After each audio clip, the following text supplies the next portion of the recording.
To some people, it is an inspiration. The 89 coup and what followed was really a reduction. It was really like cutting all the color out of the sky and turning everything black and white.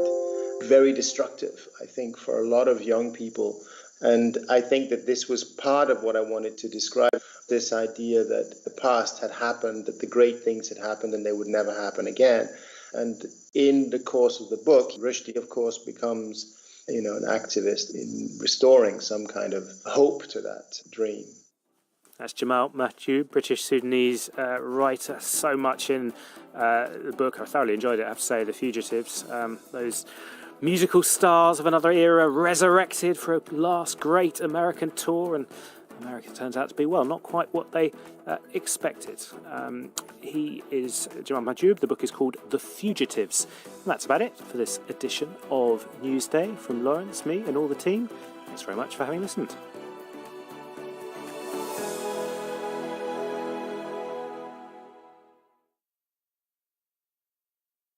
This is the BBC World Service, where Harriet Gilbert brings us the next World Book Club. Robert Zaythaler joins me to talk about A Whole Life. If something is powerful, you've got to write it. It sold more than 1.5 million copies around the world. I don't know why it's that successful. I didn't expect it. It's just a story.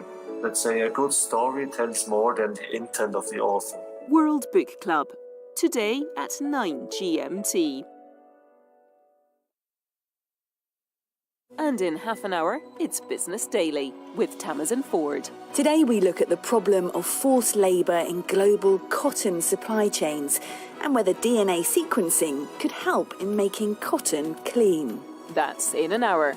Next today, it's Hard Talk here on the BBC World Service, the world's radio station.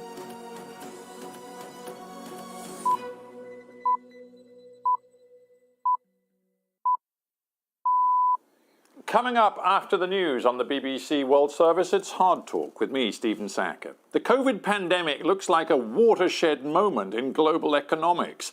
Big government is back as the fail-safe engine of economic growth. The Biden administration is pouring trillions of dollars into an ambitious rescue and recovery plan. The Europeans are doing their best to keep up. Soaring debt, rising inflation, well, those fears seem to have been pushed aside. My guest is acclaimed US economist Ken Rogoff, once dubbed the godfather of austerity. And they're handing out, trillions of dollars when $100 billion spent on, for example, helping India phase out its coal plants, or $25 billion on helping poorer countries get vaccines would bring massive global benefits. BBC News. Hello, this is Jerry Smith. Brazil has recorded more than 4,000 coronavirus deaths in 24 hours, by far its worst day since the start of the pandemic. The country has now exceeded 1/3 deaths in total. The public health system has been overwhelmed. President Jair Bolsonaro, who's consistently played down the severity of the virus, has been widely blamed for the crisis. Dr. Pedro Alau is an epidemiologist from the Federal University of Pelotas in the south of Brazil. If we accelerate the vaccination to a goal of 1.5 million doses per day, and if we do a rigorous lockdown for 3 to 4 weeks, we will get better and the numbers will go down, as we learned from other countries. But if we continue to do what we are doing, these records will be broken every single day for weeks or even for months. Shops and services are reopening in Hungary despite a third wave of coronavirus infections. The Prime Minister, Viktor Orban, has also shortened an overnight curfew. He said he felt it a moral imperative to start reopening the economy. Researchers from Oxford University in Berlin, who examined the records of 500,000 patients in the United States, found that people who'd had coronavirus were more likely to have a brain illness. Rachel Schreier reports. Researchers looked at 14 of the most common conditions affecting the brain. Almost all were seen more often in people who'd had a COVID infection in the previous 6 months. Depression, dementia, and stroke have very different causes, and the study's authors say that will still be true among COVID patients. They developed anxiety and depression at higher rates, most likely due to the stress of becoming very ill or hospitalised. But the Oxford team says the raised chances of people developing dementia and stroke after a COVID infection point to the virus having a direct effect on brain tissue and blood vessels. One of Hong Kong's most prominent pro-democracy campaigners, the media tycoon Jimmy Lai, has admitted joining an illegal anti-government protest in 2019. Two other veteran campaigners, Yuang Sum and Lee Chuk-yan, also pleaded guilty. Here's Martin Yip. When the trio entered their guilty plea, Lee Chuk-yan, who is the youngest among them, insisted he'd done nothing wrong and history would prove his innocence. The judge is yet to hand down sentences, and they could face up to 5 years in jail. Prosecutors told the court that the protest, which took place on the 31st of August in 2019, was branded as a religious gathering that did not require any approval, but police had already disputed its nature. The day was marked by yet more rounds of major clashes across Hong Kong between young protesters and riot police. BBC News. The trial has begun in Honduras of a man accused of ordering the killing of the environmental and indigenous rights campaigner Berta Cáceres 5 years ago. Roberto Castillo was the head of a company that was planning to build a dam on indigenous land. He denies any wrongdoing. Protests led by Ms. Cáceres had delayed the project. She was shot dead in her home by contract killers. The jury in the trial of a former US police officer, Derek Chauvin, who's accused of murdering George Floyd, has been told that the neck restraint employed was against policy and training. The court heard from expert witnesses that the measure was only designed to be used when suspects were actively and aggressively resisting. Votes are being counted following parliamentary elections in Greenland. The result could decide the future of mining for rare earth metals on the Arctic islands, which is an autonomous territory of Denmark. The two main political parties are deeply divided over whether to grant a license to an international company to mine for uranium and other rare earth metals in the south of the island. The United States is facing a shortage of tomato ketchup due to the pandemic. Heinz, which produces the most popular brand, says it's been unable to keep up with surging demand. This report from Peter Bowes. The main problem appears to be a switch away from shared bottles of tomato ketchup on restaurant tables. Following government advice to avoid reusable food containers to curb the spread of the virus, bottles have been replaced by individual sachets of ketchup, but demand has outstripped supply. Retail sales of the condiment increased by 15% last year, putting extra pressure on the product's supply chain, with more people cooking at home.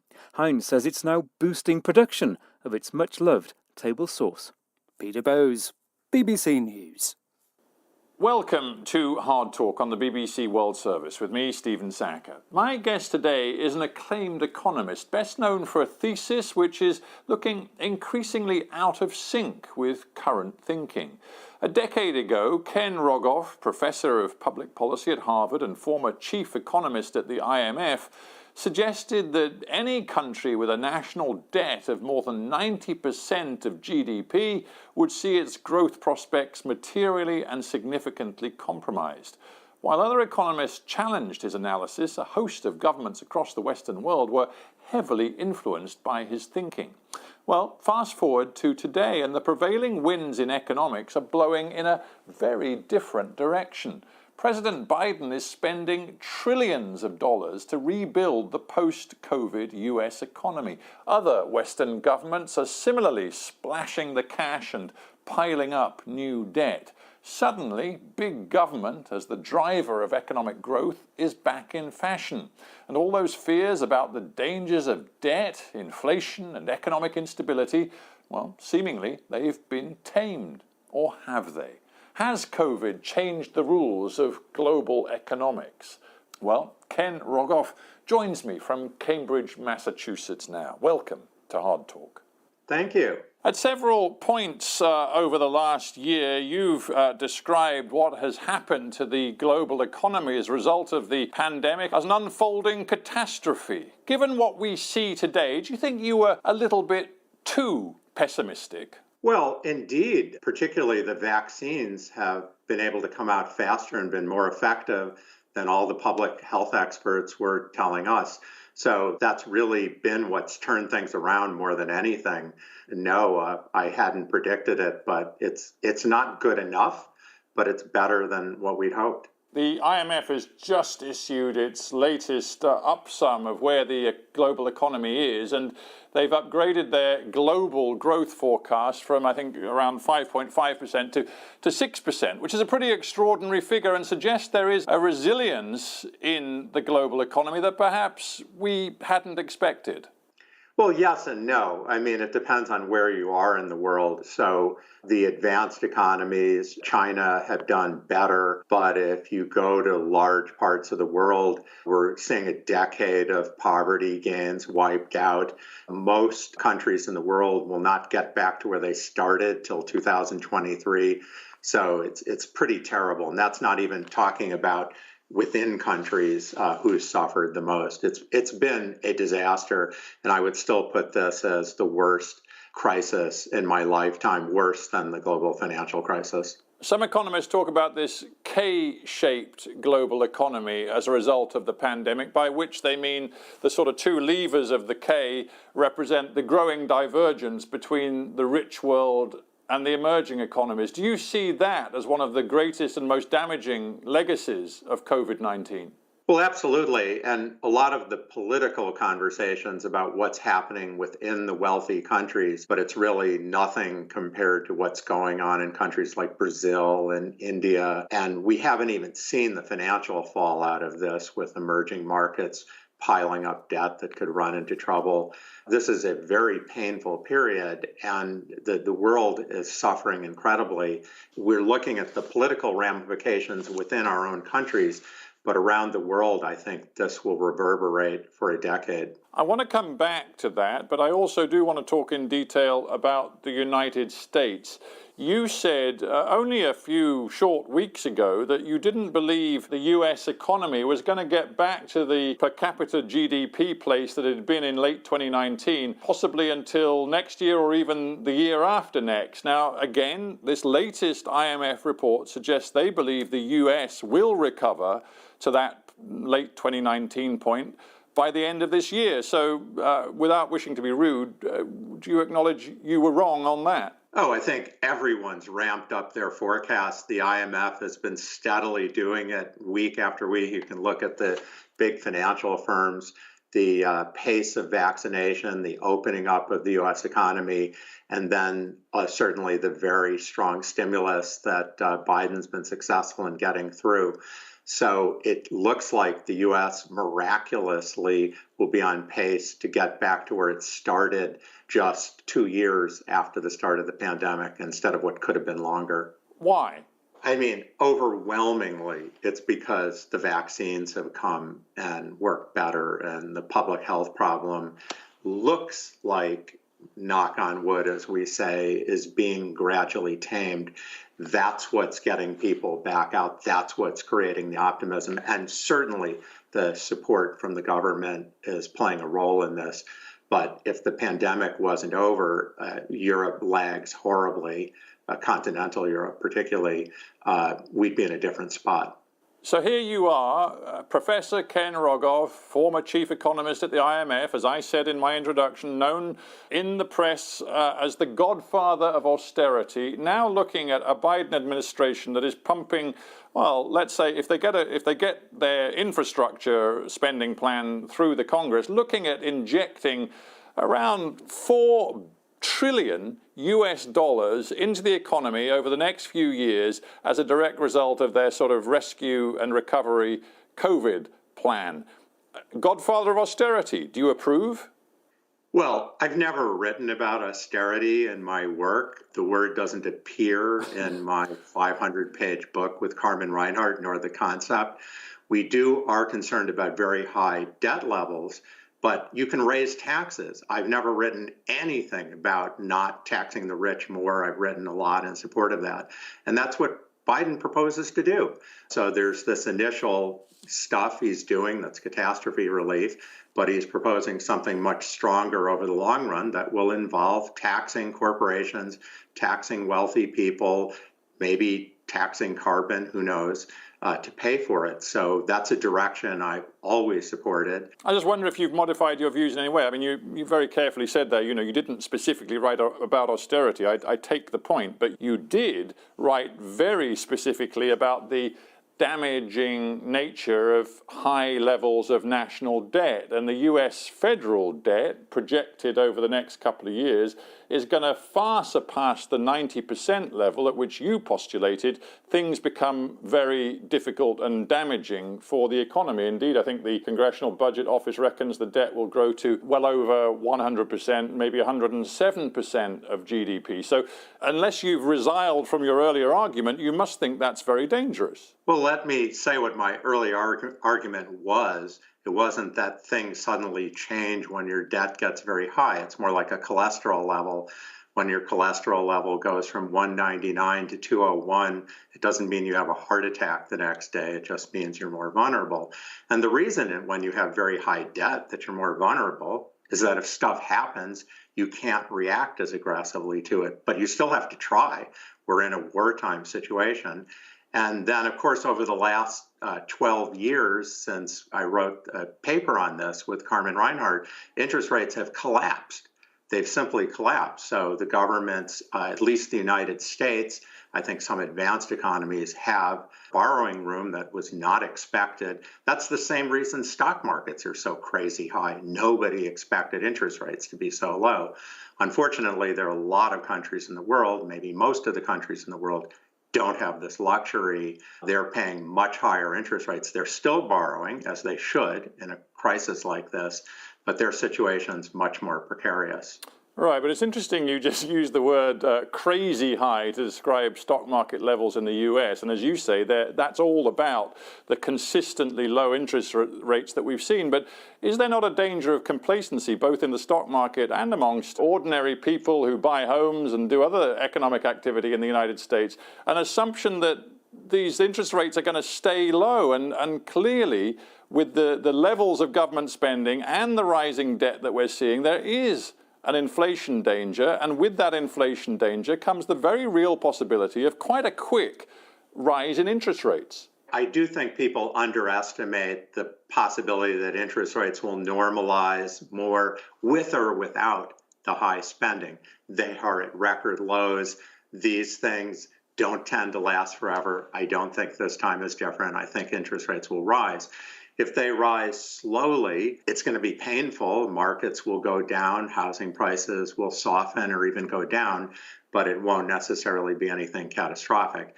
Certainly, if some shock hit, which made interest rates go way up, which it's not easy to say what that would be, but it has happened on occasion over the last couple hundred years, that would be very problematic. But yeah, certainly asset prices, whether you're looking at Bitcoin, GameStop, the stock market, housing prices, are dizzyingly high and much higher than I think anyone would have predicted a year ago, much less 10 years ago. You've advised several different administrations, and you've also, as I said, worked in a very senior job at the IMF. I wonder how you responded to another very senior economist, an economic thinker in the United States, Larry Summers, saying this, that the more he looked at Joe Biden's approach to pump priming the economy and this massive, almost unprecedented spending that he's embarked upon, Summers said he thought it was the, quote, least responsible fiscal policy he'd seen in 40 years. And he warned that the US was facing a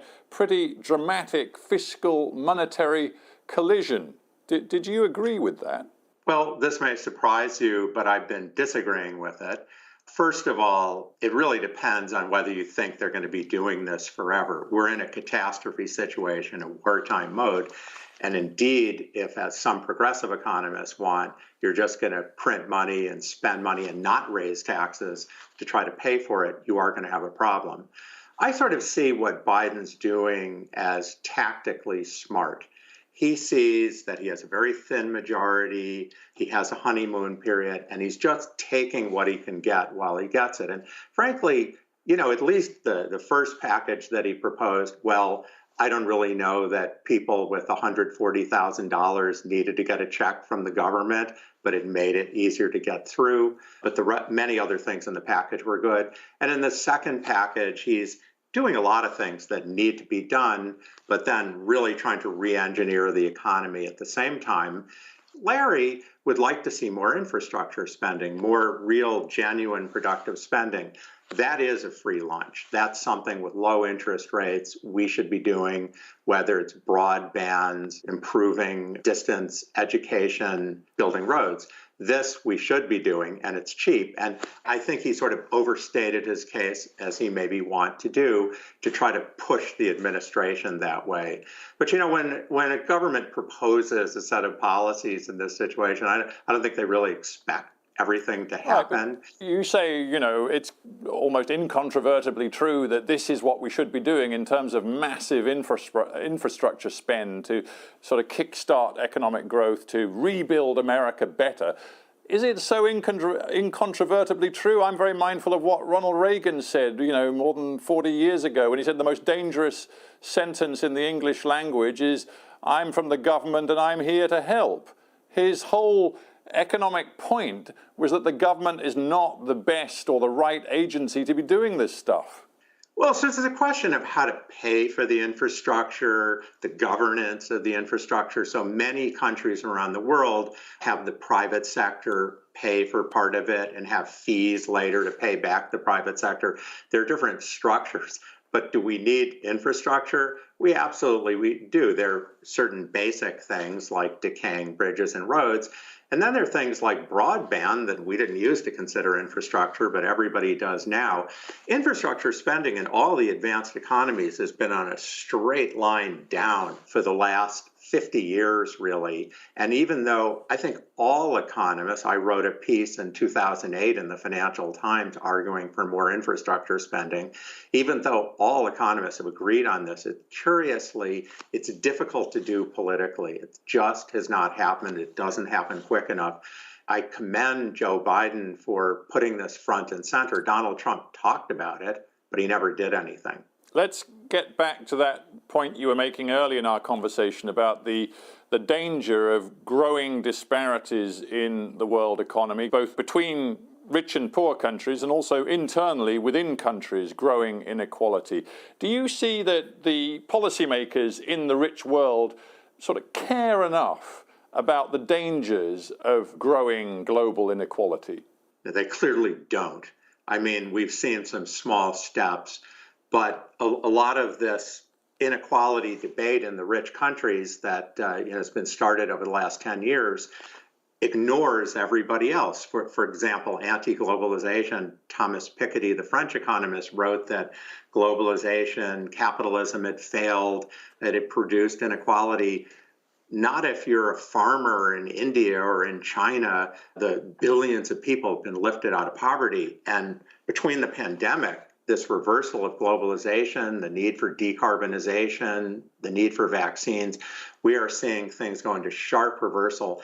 And there's barely a whisper about it in the debate in Washington. They're handing out, trillions of dollars when $100 billion spent on, for example, helping India phase out its coal plants, or $25 billion on helping poorer countries get vaccines, would bring massive global benefits. I'm very concerned that this narrow focus on me, us, really not sustainable any more than inequality within countries. This is going to come back to bite us if we ignore the rest of the world the way we seem to be doing. Yes, it's a me-firstism, which some might pin the blame for it on Donald Trump, but it goes far beyond Donald Trump, doesn't it? I mean, yes, his slogan was America first, but actually in some ways, Joe Biden isn't really moving very far away from the concept of America first. And one could say the same about European nation states as well. There is a concern to look after their own people and a sense that protectionism is still alive and kicking as a sort of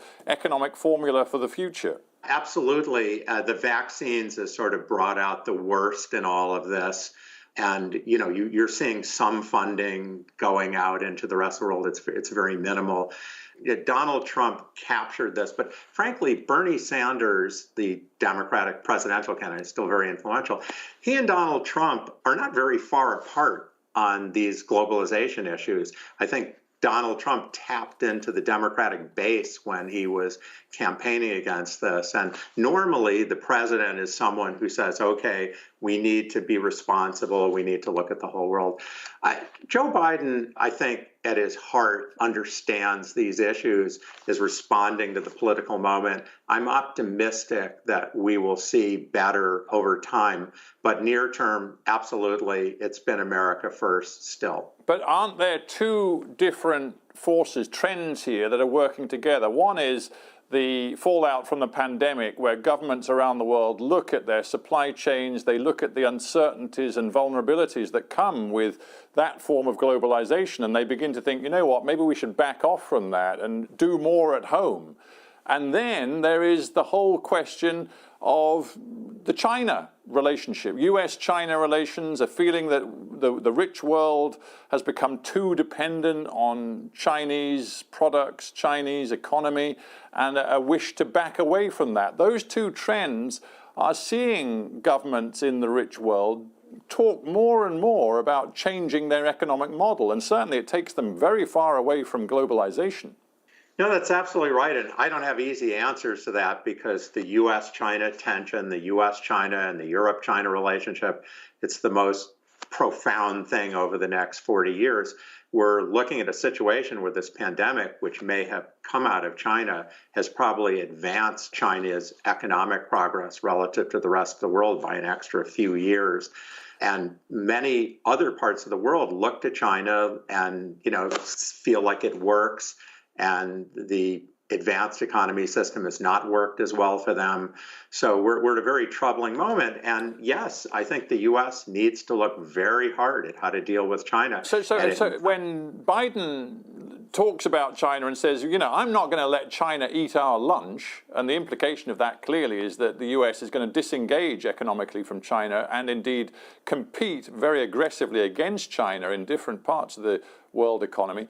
Do you think he may be making a mistake, a self-harming mistake? Well, the problem is China is also making our lunch, and they make a lot of what we produce. Well, that's my point. Yeah.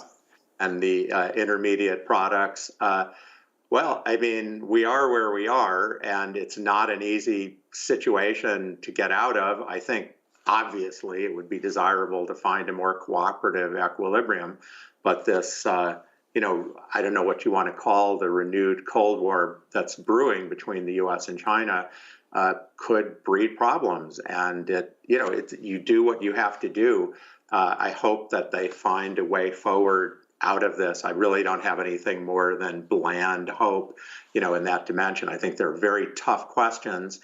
And frankly, as awful a person as Donald Trump was, and, deeply flawed, we could go on and on, he probably did move the conversation in a direction that it needed to go. There are people who tell me that Hillary Clinton was planning to do this on day one anyway. I don't know, but it's a change in tone that probably needed to be explored, and we're doing it.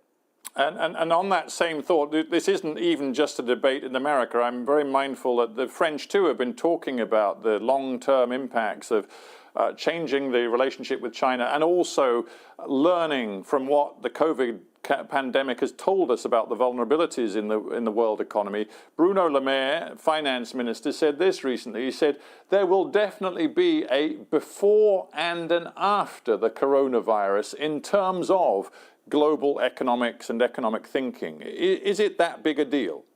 It's very hard to say what's going to be at the other end of this. I think it's going to change the way we work. It's going to change relationships in the global economy. It's very hard to know where that's going. A lot of people say, when I express the view that we're going to see some deglobalization, say, no, it's never going to happen. I'm not so sure. I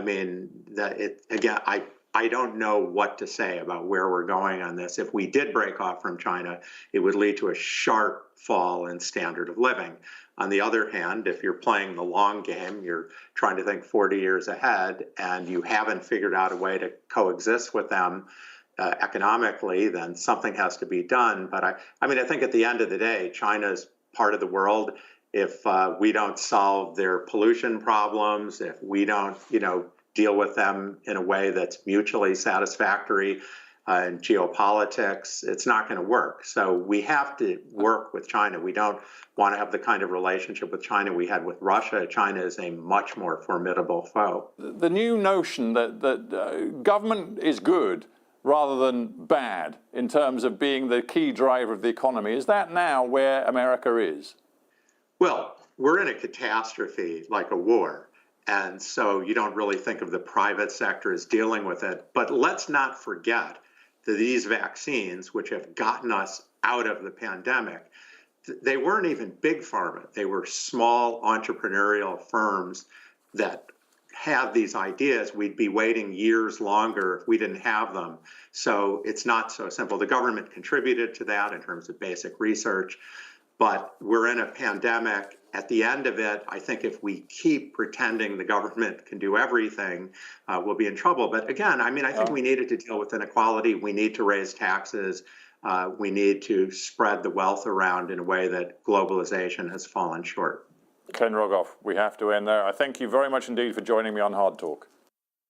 Thank you for being with us here on the BBC World Service. Coming up next, it's Business Daily, and then it's Witness History. We go into the BBC archives to hear about the early years of natural history broadcasting. In the mid-1950s, the BBC broadcast a new television programme in Britain called Zoo Quest, and it launched the career of a man who's since brought the natural world into millions of homes around the world, Sir David Attenborough. At 8 GMT, we examine the importance of water in humanity's ecological crises. Water is supplied once in 3 days, and that during night time. So you don't even know when water is going to flow out of your tap, so people just leave their tap open. Then it's Digital Planet. Here's Gareth Mitchell. Our smartphones share our user data every 4.5 minutes, even when we opt out in the handset's security settings.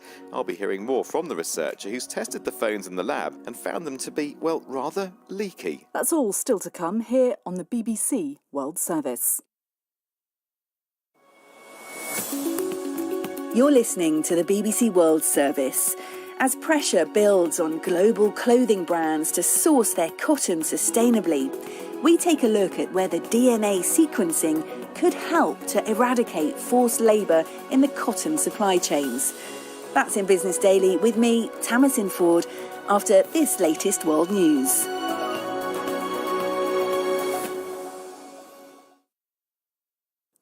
BBC News with Jerry Smith.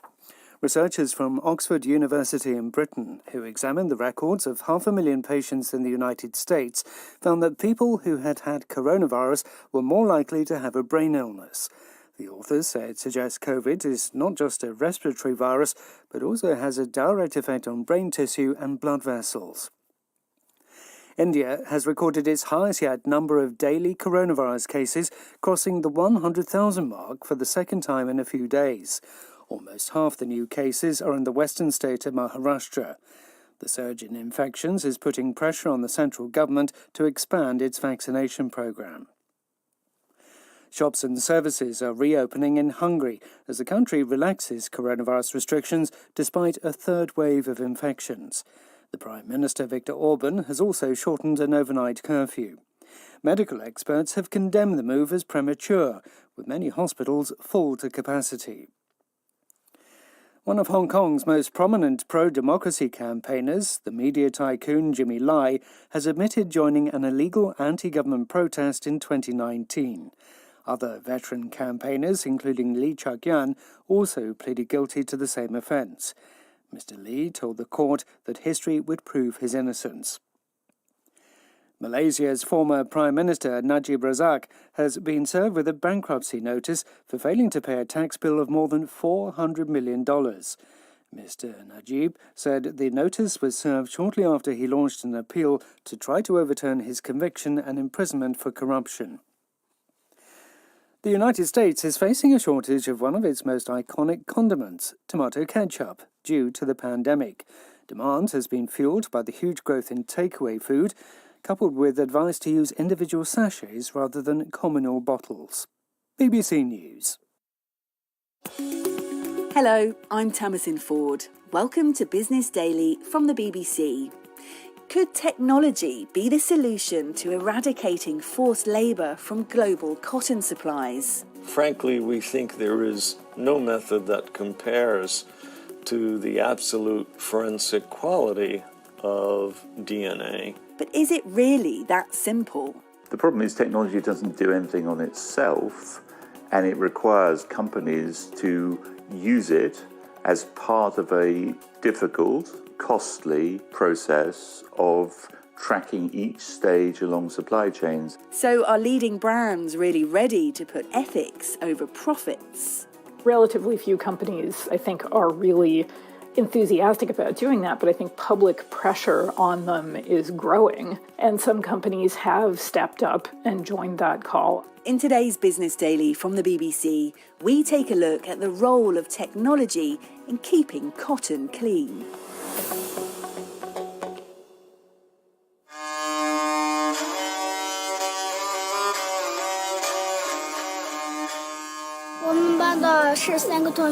There are 13 children in my class who live in school. Their parents are all in re-education camps. They changed our clothes and they shaved our heads. Just basic food, and nobody explained us why were we there and what would we be doing. My daughter was taken to a factory after being put into a camp.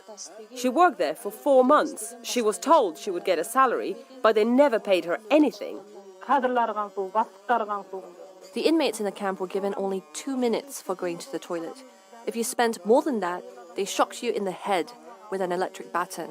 Inmates couldn't cry. If you did, you'd be considered to be infected with wrong thoughts and have to sit on a hard chair for 14 hours. Or you could be transferred to another camp where the rules were even stricter. The voices of people in the Xinjiang region of Western China. Over the years, there have been mounting allegations of human rights abuses against the millions of mostly Muslim Uyghur people who live there.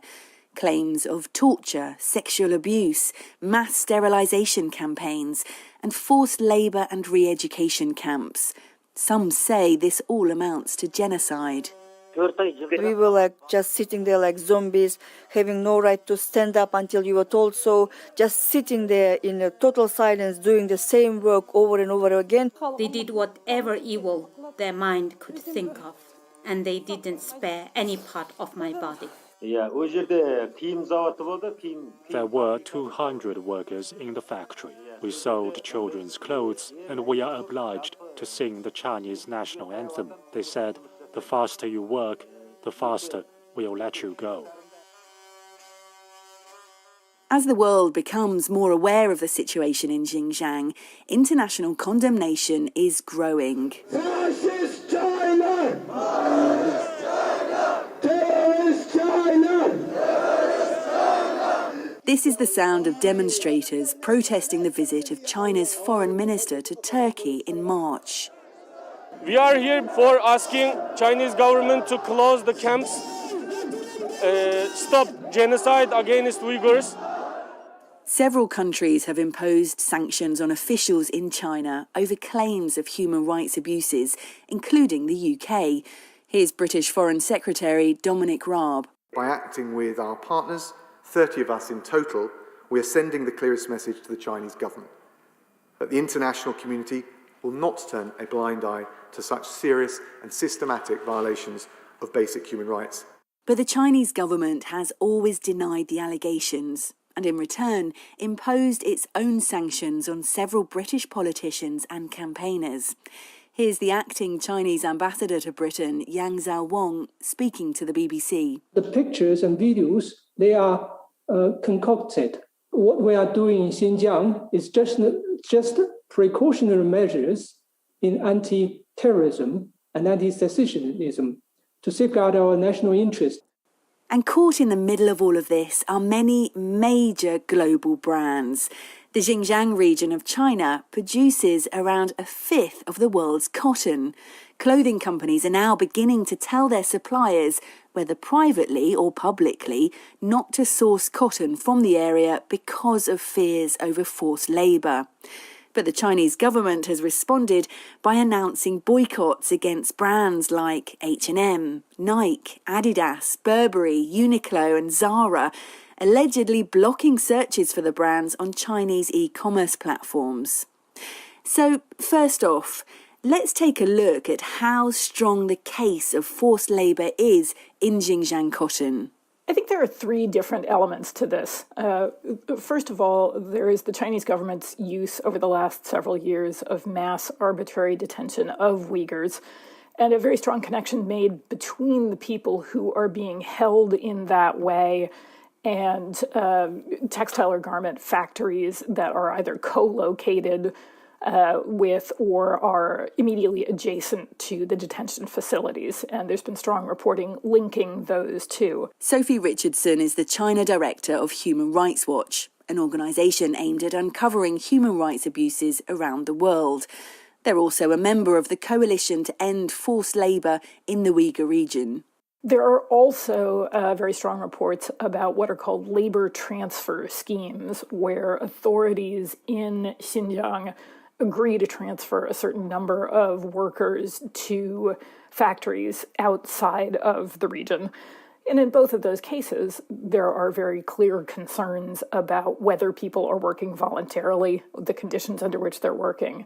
But the third dimension to this is really that because of Chinese government restrictions on access to the region, it is, in our view, effectively impossible for companies to do the kind of human rights due diligence that's essential to showing that people are working voluntarily, that they aren't compelled, that they're being paid properly. In effect, there's really no way for companies to show that they're complying with the UN's guiding principles on business and human rights. And this is part of the problem. Because the Chinese government has blocked any human rights audits from taking place within the country, it's impossible to verify Chinese claims that forced labour isn't taking place. And when it comes to cotton, the fibre goes through so many processes in different parts of the world before it's even made into a pair of jeans, for example, that traceability is a massive concern. It can be very difficult indeed to trace the origin of cotton because the supply chain is so complicated. John Gapper is a business columnist at the Financial Times. You can have cotton coming from Pakistan or China and then going through processing in a different country and going through cotton mills, going through weaving factories, being exported across the world. And so by the time it reaches the end market in the UK, the consumer may have very little idea where the underlying cotton came from, and indeed even the brand that's selling it may not know properly. The US has imposed import restrictions on some cotton from the Xinjiang region of China. Are these types of restrictions enough to ensure cotton is clean? I think it is more complicated than simply having legal restrictions imposed by the US or the UK or anywhere else. That's going to be an incentive on brands to try to clean up their act. But in the end, passing one law that says cotton shouldn't come from a place is one thing, but actually in working out where it comes from, enforcing all of the restrictions along the supply chain, making sure the supply chain is clean, is a much more complex and detailed process that a brand has to go through. And then, of course, you've got resistance at the other end. China may not want its cotton to be declared unclean and is making a lot of very fierce noises about brands that try to crack down on Xinjiang cotton being disciplined. How can technology then play a part in making cotton traceable? Well, it is now possible to trace back the exact field and region that a cotton came from, because you can examine the isotopes within the cotton, you can basically trace it almost exactly. So it's possible to find out not only where your cotton came from roughly, but really quite precisely. And you can also trace, if you want to, which mill it came through, where it's been marked, where it's been improved. So the technology exists. The question is, can it be implemented? And presumably it would mean that everybody has to be on board. Yes, that's really the point. When we talk about making cotton clean, it's not just a question of saying a brand can just decide like magic where the cotton comes from. Global supply chains over the past 30 years have become so complicated that the original product will be moved to a different country for one stage in processing, then exported to another, then woven in a third one. And so you have to pick your way back through the supply chain and check at each point that there's no cheating going on, that where people say it comes from is where it actually comes from. John Gapper from the Financial Times. So let's have a look at the technology itself. How does DNA sequencing actually work when it comes to cotton? Applied DNA Sciences is a leading company in the field. It uses molecular technology to authenticate products.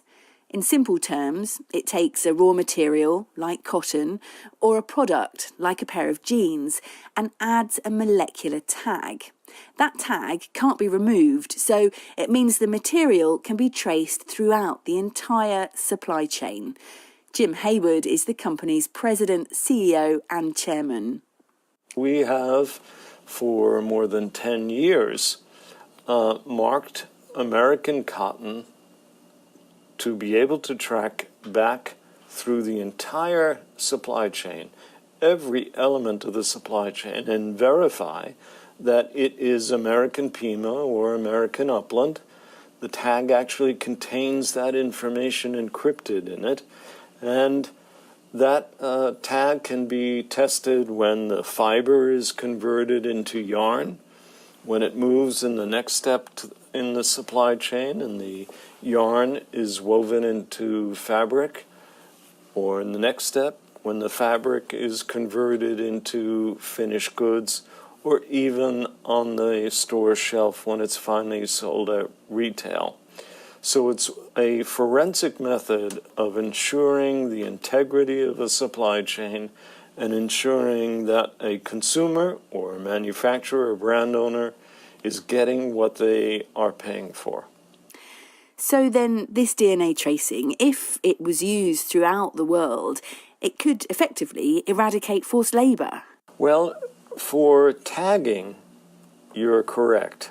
So if we are tagging, for example, Australian cotton or Indian cotton or American cotton, if you know where it's come from and can verify where it's come from throughout the supply chain, then you also can verify where it has not originated from. So then why isn't this used throughout the cotton industry? I mean, if it sounds incredible what you're doing, why isn't everyone using it? That's a good question, and we wish they were. A lot of companies are, a lot of brands are. But what's the catch? I mean, why isn't it being used if, as you said, there's 100% reliability? Yes. It's a matter of convincing an industry to move in a particular direction, and there is always competition from other methods. Frankly, we think there is no method that compares to the absolute forensic quality of DNA. And we think that over time, this will become the dominant method as more and more brand owners realize that this is simple. We have diagnostic devices that can be used in the field. We've taught forklift operators who are moving bales of cotton to do a DNA analysis on a portable device that reports through a secure cloud to a customer-based portal. So the system is fully integrated and operational, and it's not very expensive at all. The quantity of DNA required to tag cotton in bulk is generally on the order of 1 part of DNA to very close to 1 trillion parts of cotton. So the expense is de minimis. Jim Hayward from the company Applied DNA Sciences. So it is possible to use DNA sequencing to ensure your next pair of genes is completely free from forced labour. I think the big question then is, why isn't this happening? John Gapper from the Financial Times says it will take more than technology to solve the problem. Technology can do remarkable things. The problem is technology doesn't do anything on itself, and it requires companies to use it as part of a difficult, costly process of tracking each stage along supply chains. And some piece of new technology is not going to ensure that that happens. All that will ensure it is companies and governments insisting that something is done about it. And technology can only ever be part of the solution, according to Sophie Richardson, China Director of Human Rights Watch. I think the only real silver bullet is when well-informed and qualified auditors have full, free, unfettered access to all of the kinds of workers and facilities we and others are concerned about. We're now at a point in time when companies are facing, I think, a real reckoning about whether they want to keep doing business in a place where they can't really know where their products are being made or how they're being made, and being the target of hostility of the Chinese government. And that's a tough call to make. But I think if companies are really serious about their human rights obligations, there's really only one way to go. Sophie Richardson from Human Rights Watch, finishing this edition of Business Daily. I'm Tamsin Ford. Our producer today is Frey Lindsay. If you want to get in touch with me, I'm on Twitter at Tamsin_Ford. And for more, please download our Business Daily podcasts.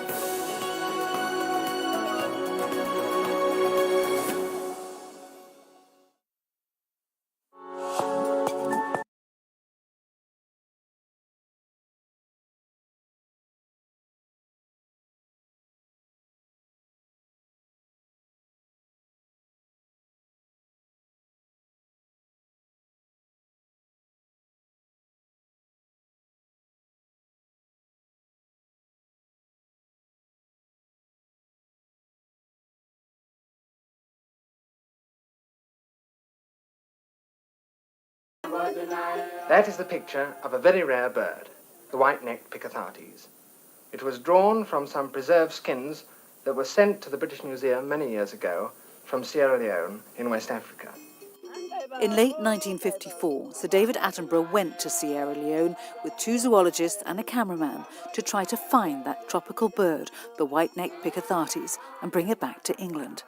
It was the first ever natural history expedition for the man who'd go on to become the godfather of nature programmes. And years later, he'd describe it in a series of BBC interviews. I was very anxious to get into the tropics. As a naturalist, I yearned to see it. And I had already done programmes with people from the London Zoo. And there was a lovely man there called Jack Lester who was in charge of the reptiles. And he and I cooked up the idea that the London Zoo might send a collecting expedition to go and collect more reptiles, particularly snakes and birds. I said that if the zoo would do that, I would like to come with a camera and try and get permission of the BBC to film how it was done. David Attenborough was then 28 and had never travelled outside Europe. He told the BBC presenter John McCarthy in 2009 how he'd broached the idea with his bosses. I simply said, look, I'd like to go to West Africa, and they said, how long for? And I said, well, it'll be about 3 or 4 months. And they said, and what will you do? And I said, well, I think I'll bring back enough film for some programmes. How many? Well, I don't know, about 6. Oh, that'll be fine. Well, good afternoon. How much money do you want? Now, I remember, actually, how much money we did want. I said, it'll cost £1,000. Good Lord. And they said, £1,000? How can you possibly justify that? Well, I said, it'll be £300 for the fares. So we'll need £300 to spend on film stock, and then £300 for food and this and that, and incidentals. And so if you could chuck in the extra 100 in order to buy my khaki shorts and my mosquito net, they'll record 1,000, which is they did, and off we went. First, though, he had to find a cameraman.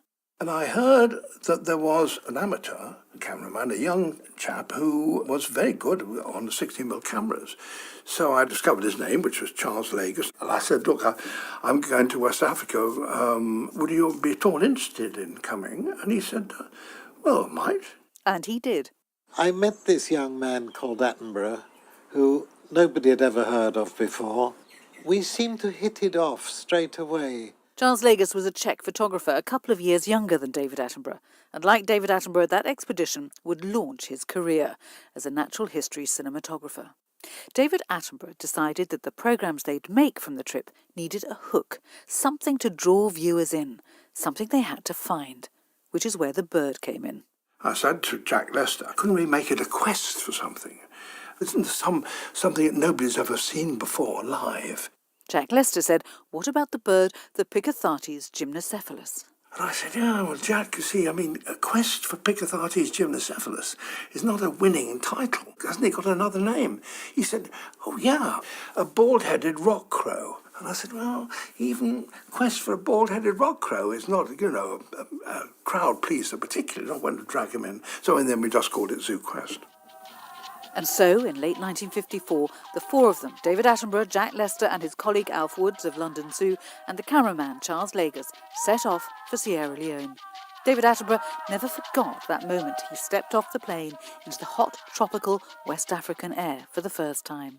I remember very clearly walking across the grass strip, and then I saw something moving. It was a chameleon. I thought, chameleon in the hedge here.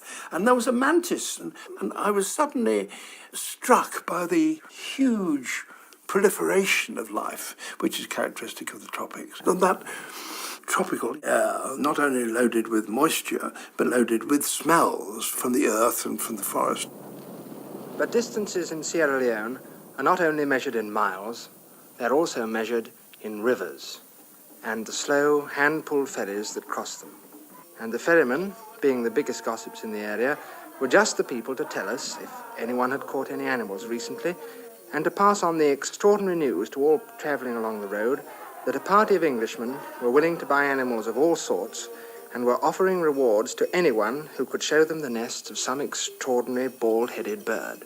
It is an interesting bird, and nobody had seen it before, but it really wasn't the point of the thing. The point of the thing was to show how a zoo went about collecting animals. I should add, perhaps, that zoos wouldn't do that now. We're talking about 1954. Then we thought that the natural world was healthy, full of animals. If an animal died in a zoo, well, you simply went out and got another. You don't do that anymore. Here, life is carried on in a very different way. Villages are dotted by the side of creeks and lagoons, and each one is surrounded by groves of coconut palms. That was the first portable tape recorder in existence. It's a huge thing. And none of the people we met had ever seen or heard a tape recorder before.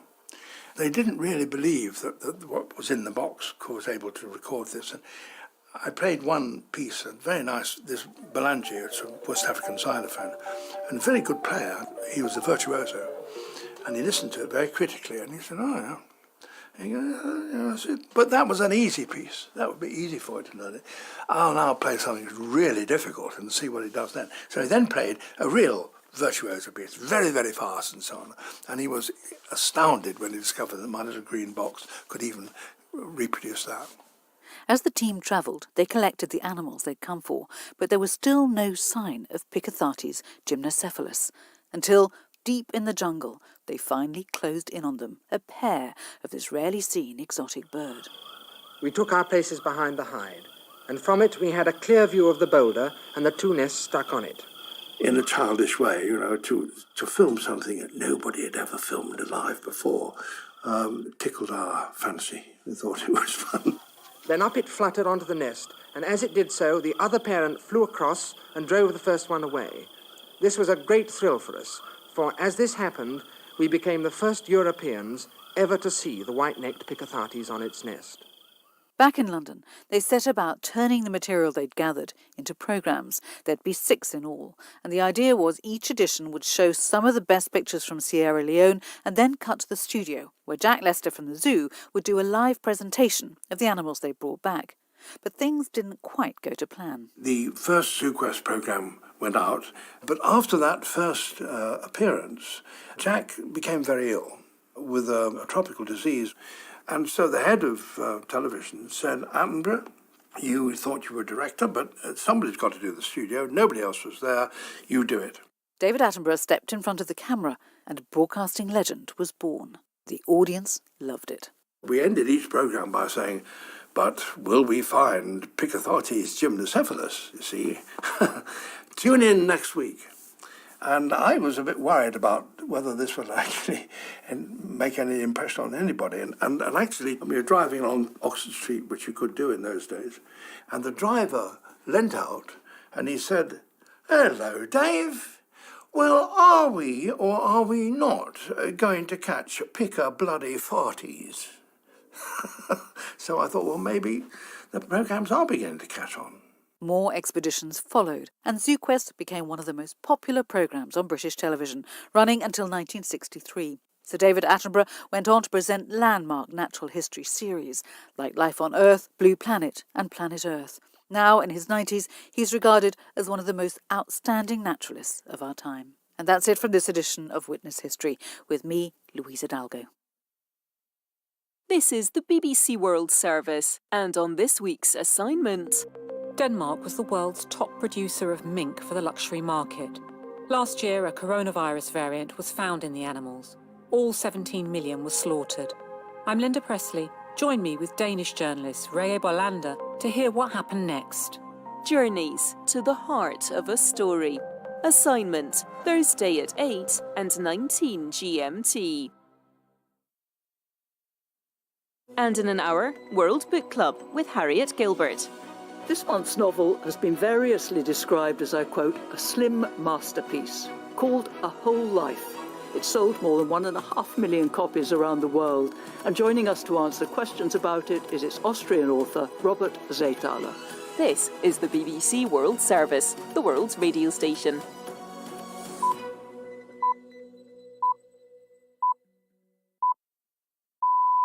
After the news on the BBC World Service, join me, Alok Jha.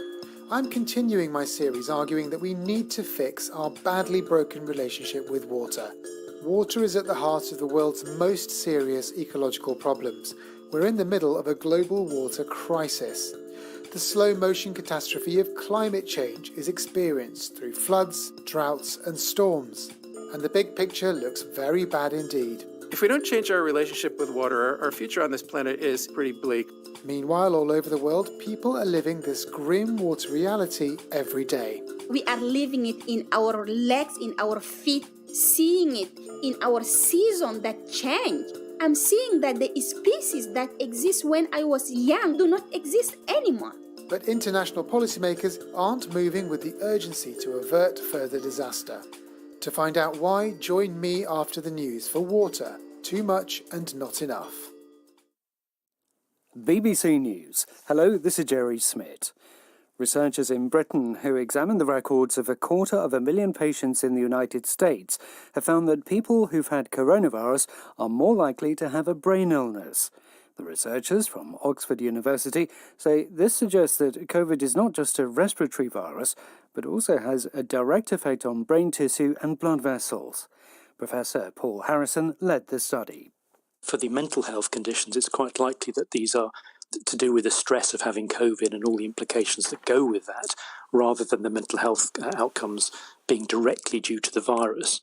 Whereas it's possible that some of the other outcomes, like stroke and maybe dementia, could be more to do with either the virus having effects in the brain or effects on the brain as a response to the way we fight the virus in terms of inflammation and the propensity of the virus to lead to blood clots in blood vessels leading to the brain.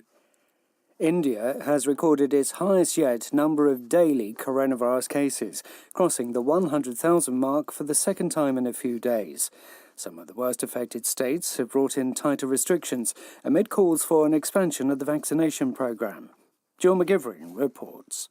Almost half the new cases are in the western state of Maharashtra. Shops, bars and restaurants there have been forced to close this week, despite some protests about the economic damage. Reports from the state's main cities suggest hospitals are struggling to cope. There's anecdotal evidence of new, faster-spreading variants and more young patients, including children. The general surge in cases across India is causing alarm and putting pressure on the central government to speed up its vaccination programme. Government officials largely blame the public for failing to wear masks or observe social distancing. Brazil has recorded more than 4,000 coronavirus deaths in 24 hours, by far its worst day since the start of the pandemic. There have now been more than 250,000 deaths in total. President Jair Bolsonaro has consistently played down the severity of the virus. Dr. Miguel Nicoleles, until recently the coordinator of the pandemic response team in the northeast of Brazil, criticised the president's handling of the crisis. He didn't want to impose social isolation, lockdowns, didn't close the Brazilian airspace, that was against the use of masks in public. And a few months ago, he basically blocked the Minister of Health from procuring the number of vaccines that Brazil would need. So it's a complete calamity. It's the largest human tragedy in Brazilian history. Shops and services are reopening in Hungary, despite a third wave of coronavirus infections. The Prime Minister, Viktor Orban, has also shortened an overnight curfew. He said he felt a moral imperative to start reopening the economy. News from the BBC. One of Hong Kong's most prominent pro-democracy campaigners, the media tycoon Jimmy Lai, has admitted joining an illegal anti-government protest in 2019. Two other veteran campaigners, Yung Sum and Lee Chak-yan, also pleaded guilty to the same offence. Mr. Lee told the court that although he'd entered a guilty plea, he'd done nothing wrong and that history would prove his innocence. The judge has not yet handed out sentences, which could be up to 5 years in jail. For the first time, France has opened to the public key archives relating to the 1990s genocide in Rwanda. It's being presented to the general public 27 years to the day from the start of the genocide of Tutsis and moderate Hutus. David Bamford reports. The archives cover France's involvement with Rwanda in the 4 years up to 1994. They include those of former President François Mitterrand and his Prime Minister Edouard Balladur. A commission of historians who were given prior access have already published their report last month, describing France's role during the killings as a monumental failure. It said the French authorities remained blind to the preparations for genocide by Hutu extremists, but it cleared them of complicity in the slaughter that left over 800,000 people dead. The governor of Japan's second city, Osaka, has cancelled the Olympic torch relay for the entire prefecture because of record coronavirus infections. Hirofumi Yoshimura has urged residents to stay at home. The main opposition party in Greenland has won the general election, a result that could halt plans to mine rare earth metals on the world's largest island. The party, Community of the People, opposes mining in one of the few areas of farmland and is concerned about radioactive waste from the enterprise. BBC News. Well, in other news now, a massive fire has been raging at the Belendur Lake again, and you can imagine how big it was by the fact that 5,000 army men were fighting this fire to put it down. Now, videos of the fire show thick black smoke rising in the sky above Belendur Lake. A lake on fire? It seems impossible, but there it is in that New Delhi TV news report. The question is, how could it even happen? The answer will take us from Indian lakes to outer space, throwing new light on some of the most serious ecological problems threatening the world's water supply. I'm Alok Jha. In this BBC World Service series, I'm arguing that we urgently need to rethink our troubled relationship with water. If we don't, we face dire consequences for us and the planet. In the previous episode, we heard how water is, in practice, a valuable and finite resource and a major political concern.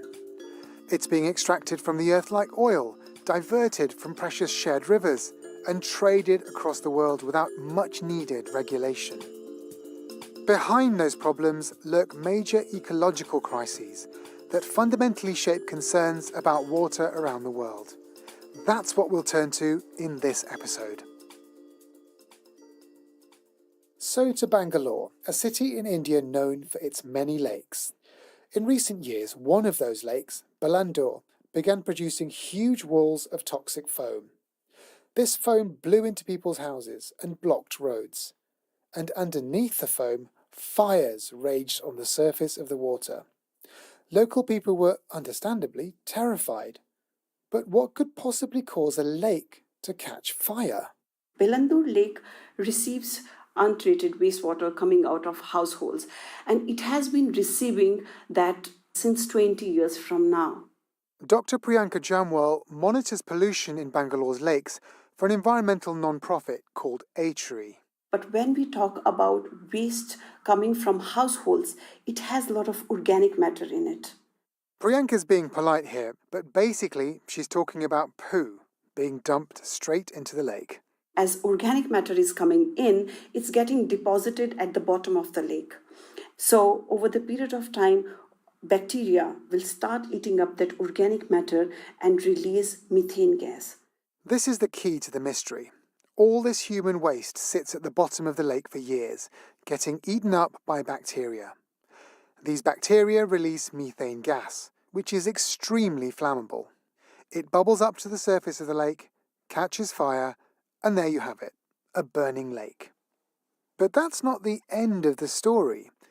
Just how has pollution been allowed to reach these levels? Historically, before the city was formed, there were these small cluster of villages which were located in these three valleys. Because there was no river close to these villages, they created these reservoirs. But over the period of time, as the city was growing, our dependence on the lakes reduced, which started getting water from Kaveri River. Kaveri River is over 100 kilometers from Bangalore. All the domestic sewage started entering these lakes. Once these lakes used to store rainwater, but now they just have domestic sewage in them. As the city has grown, Priyanka says, it has not invested enough in a sustainable water infrastructure. Instead, it searches further and further afield for river water to divert, and it relies heavily on groundwater pumping. We've heard about this before in this series. It essentially means drilling for ancient supplies of water held deep in the earth. It's one of the main factors in water shortages across the world. And clean lakes are vital for recharging that groundwater. But as we've heard, Bangalore allowed its lakes, which could have helped top up its groundwater supplies, to become so polluted with sewage that they began to spontaneously catch fire. The result is a city in the grip of a slow-motion water crisis. There are places where water is supplied once in 3 days, and that during night time. So you don't even know when water is going to flow out of your tap. So people just leave their tap open, and sometimes they'll get water in the night at 3 a.m. And then there are other places, other households which don't have enough water to drink. Priyanka's arguing for a much more local approach to water management, making better use of all the city's own water resources. We have lakes, we have treated water, there's rainwater, and there is groundwater. So rather than just thinking of another big project where you draw water from another river, which is 2 kilometers farther, it's better to manage resources which are local in a holistic way. I think that is the way to make city resilient to climate change as well. Priyanka's last point there is crucial. She's thinking about all these water policies in the wider context of the climate crisis. In much of the world, rising temperatures are causing more frequent extreme weather events, such as droughts and floods. Climate change may be the deciding factor that determines whether large cities with precarious water supplies, like Bangalore, will survive this century. This huge problem overarches many of the issues we've looked at so far in this series. To understand it, I need to step back and get a truly global perspective, and I know just the man to provide it. I'm Jay Famiglietti. I'm the Executive Director at the Global Institute for Water Security at the University of Saskatchewan. Jay worked on an amazing NASA experiment that uses satellites to track how water moves around the world.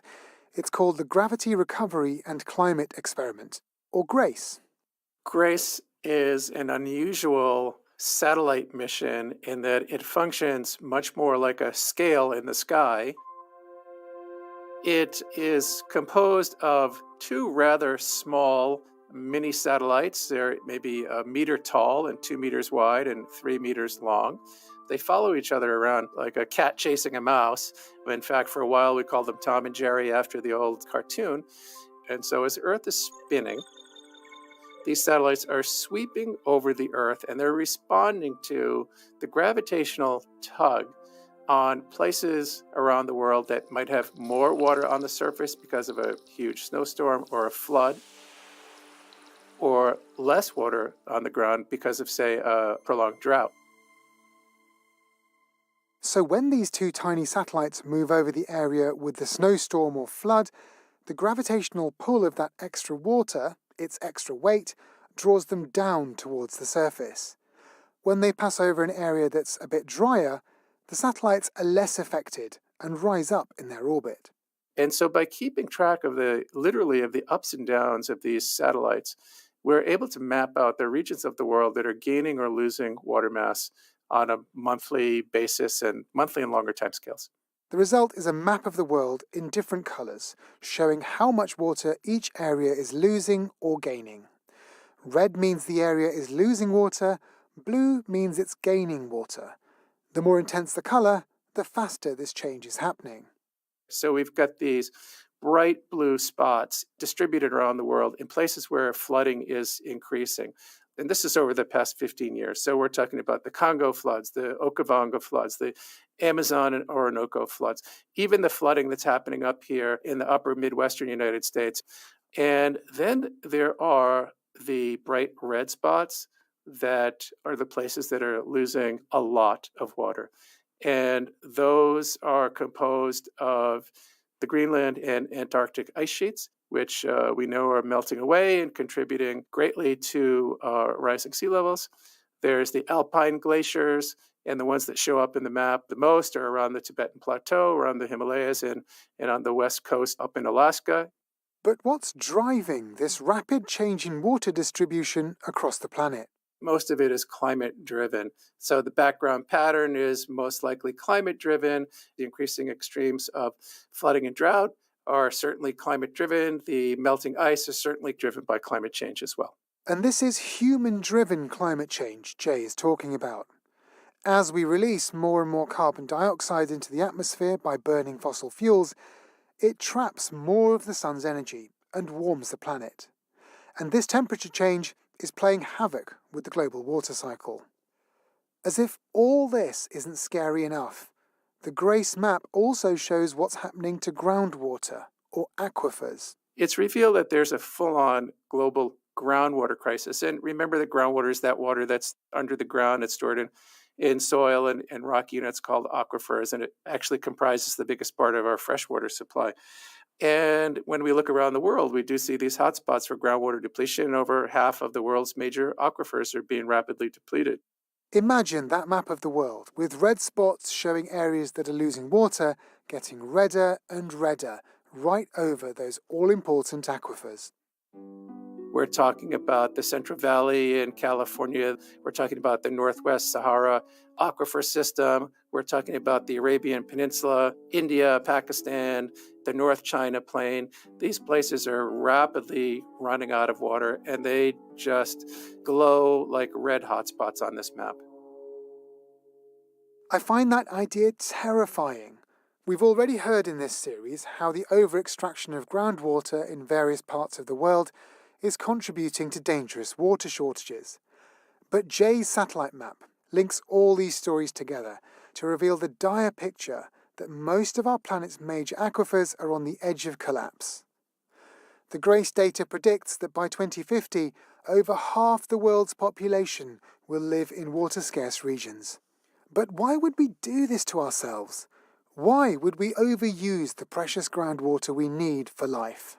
Groundwater is the go-to in times of drought. So this increasing severity of drought is forcing greater and greater groundwater use, and often that groundwater isn't being replaced. There are two key causes of global freshwater shortages. First, humans overusing vital groundwater supplies. Second, human-driven climate change is causing more extreme droughts, which in turn push people to use more groundwater. It's a vicious circle. If we don't change our relationship with water, our future on this planet is pretty bleak, so there's really no option. And I think it's important to recognize that this change that we're seeing is happening much more rapidly than most people realize. Jay's insights into the climate crisis and water crisis, two sides of the same coin, leave me feeling very down, and if I'm honest, scared about the future. I have 2 young children myself. The thought that they might grow up in a world of water chaos is deeply unsettling. The GRACE satellites give us an invaluable global perspective on our ecological problems, but this isn't enough to fully understand what the climate crisis means for water. For that, we need to come back down to earth and hear how these things are affecting people's lives right now. Lake Chad, which straddles 4 countries in Central Africa, is right at the sharp end of the climate crisis. Hindu Umaru Ibrahim is a geographer and local indigenous activist. She remembers how huge the lake used to be just a decade ago. 10 years ago only, I take a boat and I go in the middle of the lake. And then I stand up quietly and see from one corner to another one. Looks like you are in the middle of the sea. You do not see the horizon, the end of the lake. And actually now, you cannot do that anymore because the lake is really shrink a lot. Around 1960, the lake was 25,000 kilometers squares. And actually now it is about 2,000 or 3,000 kilometers squares. So you see over the 50 years only, the lake lost 90% of his water. That's a remarkable shrinkage. That's huge. How many people rely on Lake Chad for their livelihood? So we are talking about the pastoralists, who are the cattle herders. We are talking about the farmers peoples who are farming around the wetland of the lake, and the fishermen. So those communities are more than 40 million across Chad, Cameroon, Nigeria, and Central African Republic. Hindu tells me that most of these people are 100% reliant on the shrinking lake for their livelihoods. She uses her own pastoralist cattle herding community as an example. So during the dry season, we are around the Lake Chad and sometimes cross the water because there are a lot of small islands inside the lake. And then they go with the cattle and live from one island to another one to find pastures and water. So they use those resources to feed them families, and they use it also to build up a little bit the economy and the development in the region. Lack of water is decimating local economies and fueling a series of violent conflicts. Hindu is in no doubt about the cause. It's the climate crisis. So for us, during the dry season, that becoming much longer with a really very hot weather, up to 48 degrees Celsius to 54 into the desert. And now the rain season, it's become much shorter with a heavy rain that can cause the floods, or with not enough rain that create a drought. And when you have, imagine the 48 degrees Celsius in your body, you really cannot breathe. You cannot grow a food because it's too hot for the soil to be productive. And that means the water can just evaporate. The impact of climate change is right there on the doorsteps of your community. Yeah, I mean, there is not another example to give. We are the front line of climate change. We are living the climate change in our daily basis. We are not watching it in the TVs, how the ice is melting or how the drought is cracking the soil. We are living it in our legs, in our feet, seeing it in our season that change. Like I'm seeing how the season change. I'm seeing that the species that exist when I was young do not exist anymore. The urgency of the situation is right there in Hindu's voice. The combined global crises of water and climate that Jay outlined to us earlier are both here now. We must act to safeguard our water future. And you might think that this would be a major international priority. The international priority, right? Wrong. It ends up being put on the side and not prioritized. Maggie White is the Senior Manager of International Policy at the Stockholm International Water Institute. She's been pushing for much-needed changes in our national and global water policies for more than 20 years, with mixed results. So very often, people will say, yeah, of course, water is really important. Yeah, definitely. Yeah, we have to talk about it. But since water is needed for everything, but it does not have its own agency or its own champion or let's say its own lobby group, it is put on the side. For example, we need water for agriculture and for food production. But the agricultural sector is so much bigger and more influential and had so much bigger lobbies that the importance of producing more food is going to take over. And hence, how do we balance the need between the need to feed people, but at the same time, we cannot feed them if we're not ensuring that the water resources are there in a sustainable way. This is a fascinating insight into the machinery of global water policymaking. The water needs of each powerful industry, from agriculture to energy, are prioritised. That loses sight of a more holistic approach to managing water itself. And as water resources are depleted, people like Maggie are also contending with the competitive instincts of politicians fighting for their own country's interests. We often talk about water as a source of conflict or tension, instead of having that feeling of a shared good and a shared resource that we need to allocate in a certain way for our three needs, economic, environment, and social. We see it more as a competition to have more water for our own needs. And at the highest levels of international politics, where Maggie does a lot of her work, getting water included in vital environmental agreements is extremely difficult. She was personally involved in the final, frustrating negotiations to get water into the historic Paris Climate Agreement of 2015. I remember I was living in Paris and we were trying to influence the last discussions around it and the last decisions. And there was a very, very strong pushback of actually having water mentioned in the official text. And one of the reasons was that water resources are at the local level or at the national level. And as soon as you bring them into a multilateral agreement, then you come into sovereignty issues between countries. So anything that could be a source of conflict or discord or disagreement was really pushed on the side. So water was not even mentioned in the most important climate agreement ever negotiated. That's despite what we heard earlier, that water problems are the most important way the climate crisis is affecting our world. Now, Maggie is professionally optimistic about the potential for change. She fervently believes that water can be something that brings countries together and reduces conflicts. When I speak to her, she's building up to 2021's big climate conference, COP26, where she's pushing for water to have its own high-profile pavilion, like a country or region. Water is finally starting to have a voice in international negotiations. And Maggie has one last thing to say about the global impact these agreements can have. Agreements as simple as conserving water habitats.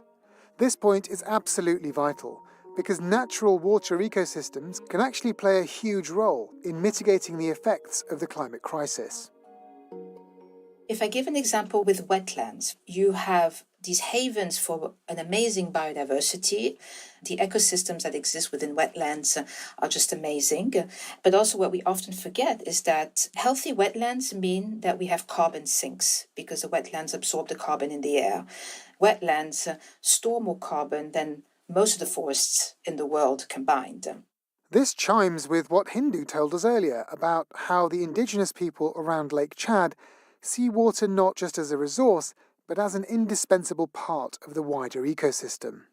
But while Maggie is hopeful about the progress being made by international organisations, Hindu has a different view. She's spoken at the UN several times, and she's sick of nice words accompanied by a lack of urgent action. That's the most frustrated, because I'm looking not only that they listen to me and say what you are saying is nice and put it in the report. I wanted them to act. I wanted them to invest in those communities who are most vulnerable. I wanted them to take the action in their own land. But there are people that are listening and acting. You see like the movement of young people around the world, even in developing world. And that is what we need. We need the individual actions. We need the collective actions to come together and listen through what I'm saying. The collective action of citizens around the world, and especially the young, does give me hope too. But I don't want to fall into the same trap as many middle-aged people like me, hiding behind our admiration for the young and leaving our mess for them to fix. And I can't help feeling that if we're relying on the politicians of the world to wake up and deal with the climate and water crisis, it might be far too late. They're going to need a lot of help. So in the final episode of this series, we're going to hear about some potential technological solutions inspired by the unique chemical properties of water itself.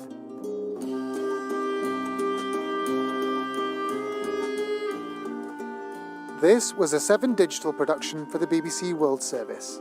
The presenter was me, Alok Jha, and the producer was Dave Anderson.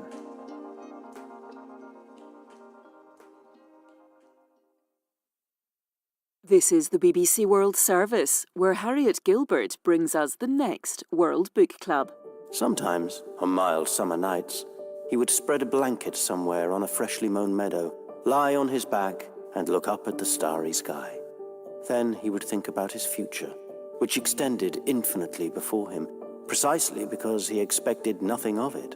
Robert Zaythaler joins me to talk about his novel A Whole Life. I like to keep it simple. And a simple life is a full life. Every moment on this earth is something special, a very special little sensation. Set in the Austrian Alps, it's the story of key moments in the life of Andreas. His childhood, marriage, tragedy, fighting in the Second World War, old age, and death. If something is powerful, you've got to write it. If you are afraid, you shouldn't write. World Book Club with Robert Zaythaler. In half an hour. I'm Gareth Mitchell with Technology this half hour here on the BBC World Service. Today, how our smartphones share our user data every 4.5 minutes, even when we opt out in the privacy settings. Also, the word robot is 100 years old. This year, first coined in a 1921 play. But we'll hear from the scientist who argues that a later short story better predicts the robots we've actually ended up with. And creating virtual crowds in televised sport. That's Digital Planet after the news. BBC News with Jerry Smith.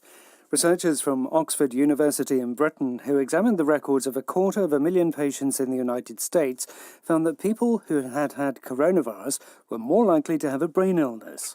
The authors say it suggests COVID is not just a respiratory virus, but also has a direct effect on brain tissue and blood vessels. India has recorded its highest yet number of daily coronavirus cases, crossing the 100,000 mark for the second time in a few days. Almost half the new cases are in the western state of Maharashtra. The surge in infections is putting pressure on the central government to expand its vaccination programme. Shops and services are reopening in Hungary as the country relaxes coronavirus restrictions despite a third wave of infections. Medical experts have condemned the move as premature, with many hospitals full to capacity. The main opposition party in Greenland has won the general election, a result that could halt plans to mine rare earth metals on the world's largest island. The party, Community of the People, opposes mining and is concerned about radioactive waste from the enterprise. One of Hong Kong's most prominent pro-democracy campaigners, the media tycoon Jimmy Lai, has admitted joining an illegal anti-government protest in 2019. Other veteran campaigners, including Lee Chuk-yan, also pleaded guilty to the same offence. For the first time, France has opened to the public key archives relating to Rwanda in the 4 years up to 1994, 27 years to the day from the start of the genocide of Tutsis and moderate Hutus.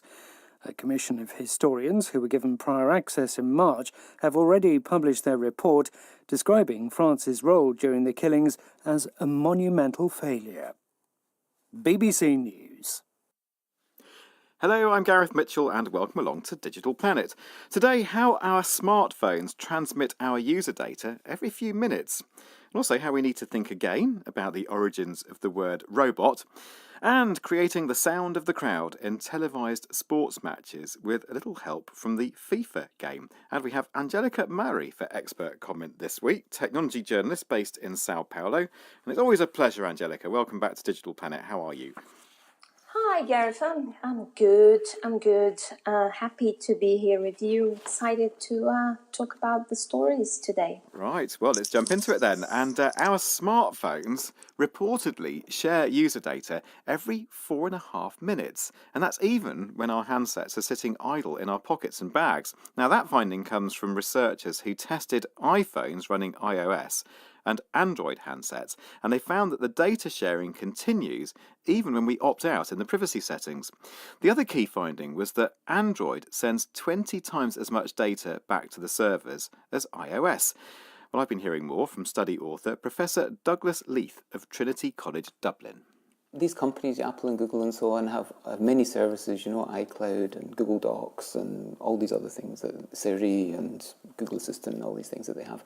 Now, if you sign in to use one of those, you log in, you become a customer, you're using their services, and your relationship is, different. You've entered into an agreement, you've given details. That's one relationship. Another relationship is where I've got a new phone, it's factory reset, it's clean, I'm just going to use it as a phone. So that's a much more restricted, cleaner setup.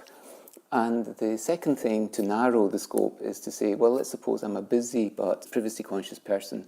So when asked questions, when the phone starts up and it says, do you want to share analytics data with Google? I'll say no. Same for Apple. So that's the narrower scope. And then what does my phone send? Now, you'd hope that it wouldn't be too much. Certainly I hope that. I kind of knew that Google was sending quite a lot because I noticed back last summer when we were looking at COVID contact tracing apps, and I was looking at Android phones there, that the contact tracing apps were fine, but Google Play Services was very chatty. And one of the questions that arose then was, well, what about iPhones? What are they doing? And so that's what motivated the current work. So it just means that a lot of the time, even when we think we've selected the privacy mode, do not share my analytics with Apple or Google, there's still polling going on. Which does the most then? Are the Google phones, Android phones, are they chattier, as it were, than iPhones? They were surprisingly similar, but there were differences. So they share hardware serial numbers, and the IMEI is a serial number engraved on your SIM holder, like it's physically in the device, but also details of your phone number and your SIM details. When you log in, of course, they have your personal details, and they link all of that together and send those in a package and so that's regularly done by both. And then on top of that, the Android, I should also qualify, this is kind of Google Android, I was calling it. So basically it's the Google Play Services, Google Play Store, the Google apps that come pre-installed. They send a large volume of telemetry, much more than the Apple does. So it's not quite clear what that telemetry is. What I see is binary data being sent, and I'm not completely sure what it is. I can see some of it, but not all of it. I see some of it as phone numbers, for example, or information about the carrier. And I'd like to know, and Google have said to me that they plan to be more public about that and release documentation, but they haven't done it yet. Okay, and the other thing that Google have said, they put out a statement, haven't they, that questioning your methodology and saying that your claims about the amount of data that's been shared is an order of magnitude out. Mm-hmm. The guts of the actual conversation I've had with them is that my measurements are times 20. The Android is sending times 20 more data from the phone to Google servers than Apple sends from iOS to Apple servers. And their view is that it should be more like times 4 from their measurements. But there's several things going on there. One is, my methodology is all out there. Anyone can take these measurements. They are what they are. They haven't told me how they took their measurements. They seem to be like 2 years old. I'd like to go and reproduce them and dig around. And really, but the summary is, times 4, times 20 is still a lot. It's a lot more. Android is definitely sending a lot more of this telemetry data than iOS is sending to Apple. But you also go to some length to say that doesn't necessarily mean, in fact, it doesn't mean, therefore, that Apple and iPhones are less privacy intruding in a sense. So what's your issue with iPhones and iOS? I'd hoped that there would be a really substantial difference between the two, because in terms of data that they send, because Apple make great play of privacy, and I think iPhone users, when I talk to them, they think they have a more private device, and yet I saw the iPhones sharing much the same information with Apple as Android shares with Google. So that was quite disappointing. And in addition, there were a couple of things happening that I thought were kind of curious. One is, for example, when you're using a Wi-Fi network like I'm doing just now in my house, there's many other devices in the house, and the devices identify themselves on the Wi-Fi network using this Wi-Fi MAC address, it's called. Devices on the same network can see each other's Wi-Fi MAC address. It's a public thing on the local network. I saw the iPhone sending the MAC addresses of devices in my household back to Apple, even though I disabled, said I don't want to share any analytics or information with you. And I found that quite worrisome, because that information can be used potentially, this is potential, I'm not saying it's actually been used this way, to figure out who's near each other, when and where, and also to do location tracking even when you've got location switched off. Because if one person ever with an iPhone has location switched on, then when they're on my home network, the MAC address of my home router will be sent to Apple along with the GPS location. And, it's the exact location, it's the address of my house that was sent. And then thereafter, that MAC address is tied to that location, unless you move it, which we don't do much, of course. And that means anyone else using the network who reveals their MAC address is revealing their location. And, it might just be a mistake, it might be an oversight. I'm waiting to hear back. Maybe these are potential worries. Maybe it's all got a good reason, but I was a bit worried to see that, to be honest. I'd say finally and briefly then, what can we take away from all this then? The telemetry data going out from Android phones and indeed iOS iPhones. So the thing that's striking to me as a user of handsets is my lack of choice. So there's a duopoly, really, isn't there? We're all using either iPhones or Android phones. And we basically have no opt-out from this data collection. This data collection I observed is with everything switched off. Of course, if you don't have that, there's still more presumably sent. And we have no opt-out. And our choices are taken away from us, and I'd like to see us given choices. That's Doug Leith, and he ends there, Angelica Murray, by saying he'd like to see us given more choices. There is a lack of choice. There's a duopoly here with smartphones. Would you agree with that? Yeah, that's right. And we know there are options out there that could improve privacy a great deal. So I'm talking about operating systems that effectively de-Googled Android alternatives. But that's not really on the radar of most people, is it? Yeah. You just want to pick up a phone at a store or online and you just want it to work. Yeah, and because what about like Linux on mobile? Is that a possibility, or are there ways of accessing other operating systems from more generic smartphones?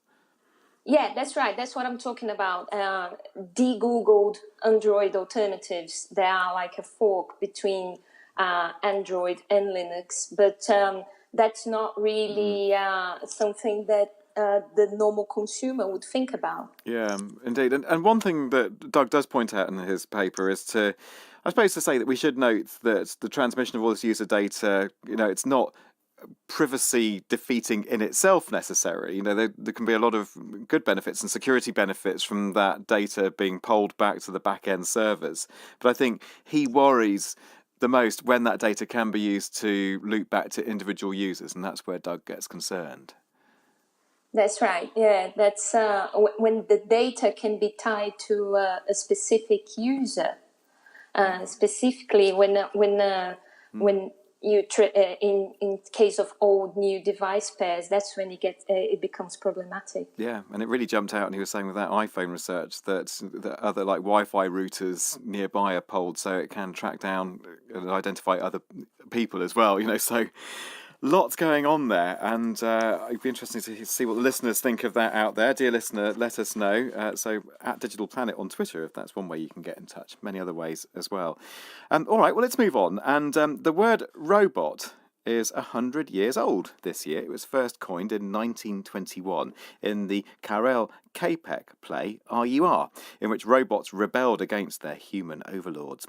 But one present-day roboticist argues that a later work much better anticipates our relationship with machines today. Not RUR, but QUR from the 1941 short story Quinby's Usiform Robots by Anthony Boucher. It's set in a near future where the Robink Corporation holds a world monopoly on robots.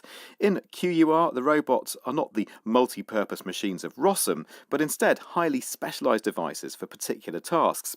Dr. Robin Murphy, Professor of Computer Science and Engineering at Texas A&M University, has just published a piece titled RUR versus QUR in the journal Science Robotics. So who is this bon vivant genius inventor Quinby at the heart of the 1941 QUR story?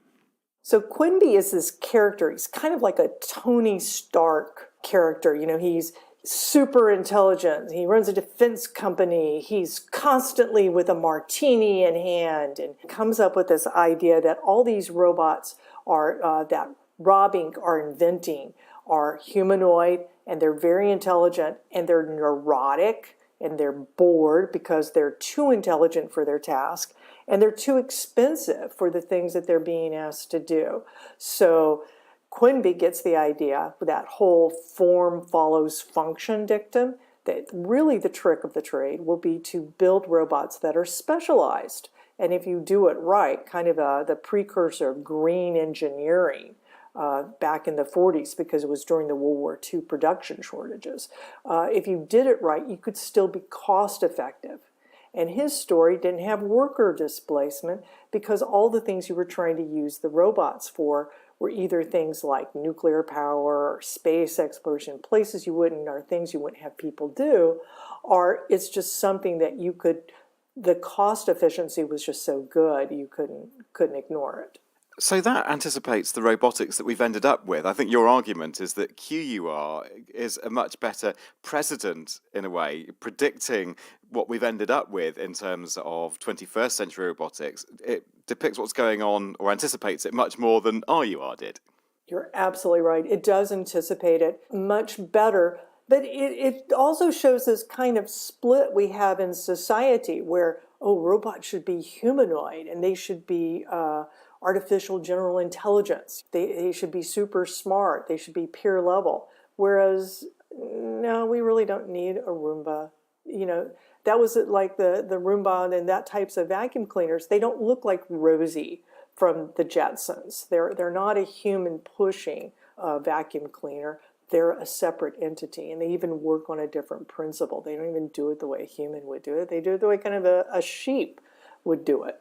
Tell us a bit more about the kinds of robots in QUR then. What typifies them, as it were? The big robot that he builds, the one that really knocks it out of the park, is he makes a robot bartender. Turns out, it's the future. We have Martians and Venusians. We're holding a big conference, and the Martians love their 3-planet cocktails. Everybody else does too. but only Martians who are tentacled can actually make this. So he does classic engineering design. He does basically the equivalent of stop motion capture, and he builds a tentacled robot that can do the same thing as a Martian bartender. And everybody's happy. That's just such a great thing.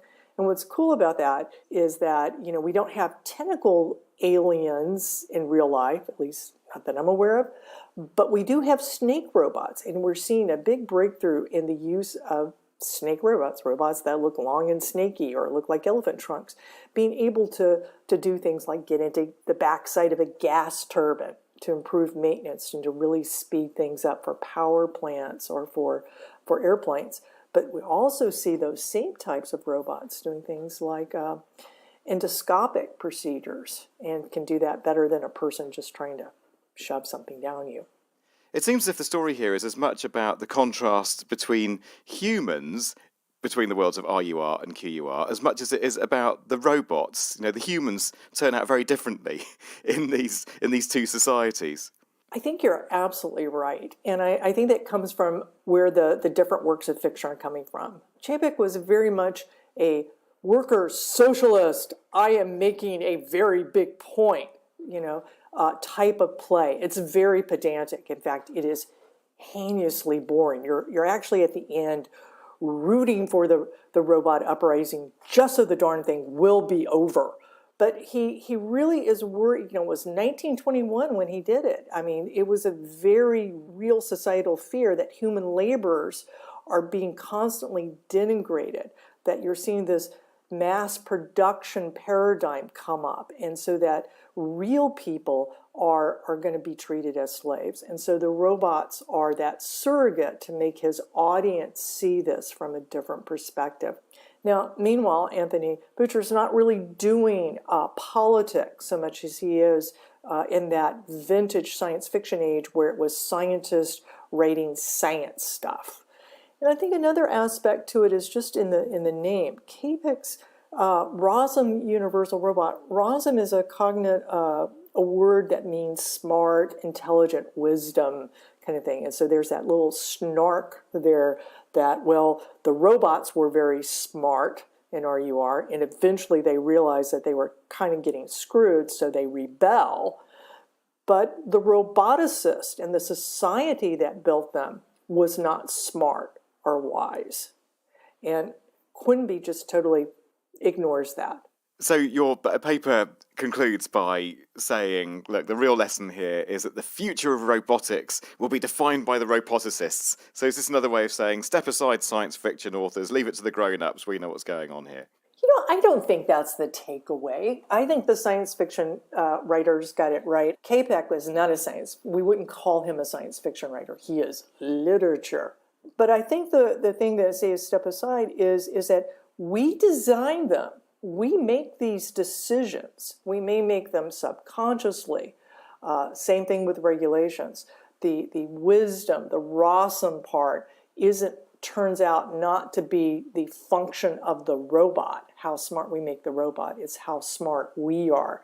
And smart means that we think about the impact of our technology and how we're designing it. That's Robin Murphy. So, Angelica Murray, every week on this programme we think about the impact of the technology on us and our impact on the technology. What did you make of her message there about Quinby's Usiform robots?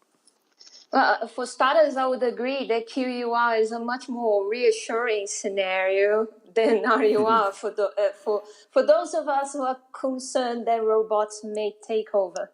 But I think Robin Murphy's vision that robot development needs to consider the impact of the technology and the real purpose makes a lot of sense to me. I'll say that beyond applications in areas like manufacturing, when it comes to robots' impact on individuals, on us, the input of those who might be using them is quite important. So not only to make sure that the machines fulfill their purpose and the ethical issues are addressed, but also to bring people closer to shaping this future where robots might be normalized, And I suppose one of the problems is that regular users are so far from these genius scientists and researchers and engineers in technology companies and maybe university departments. People perhaps feel alienated from the whole process of developing robots. These bots that have such an impact on our lives increasingly. Totally. And I think this distance from development may be one of the reasons why our imagination is full of fears that we may be destroyed by them. We hear a lot of people quite dismissive of robots, and immediately they connect them with Spot the robot dog. They play the role of killing machines in TV dystopias. But we should never lose sight of the fact that we are designing these technologies and they should work for us, not destroy us. And I like a Martian bartender. That would be a party hit. That would make a fair cocktail, yes, as we heard there. Fair enough. Angelica, thank you. Right, now on that, I don't fancy a drink now, but before we get there, we're going to talk sport now and the sound of the crowd. And with big games being played out in front of non-existent crowds in stadia over these last few months, the computer game FIFA has been stepping in to bring some cheer to the TV experience. So the game's manufacturers have an arsenal, forgive the pun, of recorded crowd sounds, and they've been sharing the archive with the broadcasters. Our reporter Chris Barrow has been finding out more. If you're a sports fan, whether it's football, rugby or basketball, you're probably used to hearing this.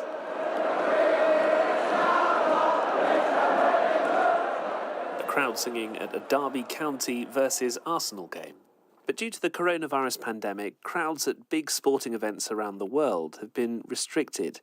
Very often the biggest competitions have been taking place in empty stadiums.